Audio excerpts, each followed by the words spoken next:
How to eat acorns. Step 1, put your acorns in water. Any of the ones that float are a bad nut, like that guy with the Willy Wonka TikTok. Make sure to throw any out with a hole in it, because that means an acorn weevil beat you to it, you goober. Oh guys, this one's already sprouting. I'm gonna plant him and grow a new tree. Next is the crackening.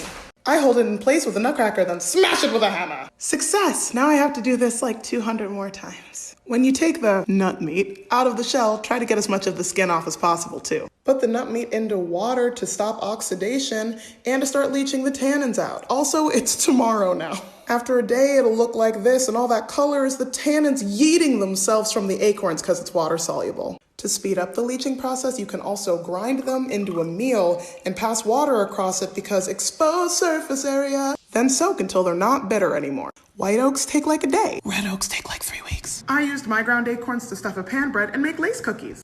Let's make a fancy dessert out of seaweed. This is Irish moss. It is a red algae that I harvested off the coast of Maine, and it gels up when it's heated, so we're gonna try and set a panna cotta with it. I don't know, it might fail. First, rinse your moss, otherwise your panna cotta is gonna be salty. Put half the moss in hot water to gel and half the moss in cold water to rest. Next, heat up some soy milk, coconut cream, and sugar on your stovetop. If you're not a filthy vegan like me, then you can just use whole milk and a dollop of heavy cream. Once it starts boiling, add in your cold moss and your spices for flavor. I'm using sweet fern, but you can use normal people things like cinnamon. I stirred in some of the hot gel, and now we're gonna strain the whole thing. Pour into a mold and put them into the fridge overnight to set. Hopefully, y'all, it's set. And let's see how it is. Okay, damn, that's pretty good.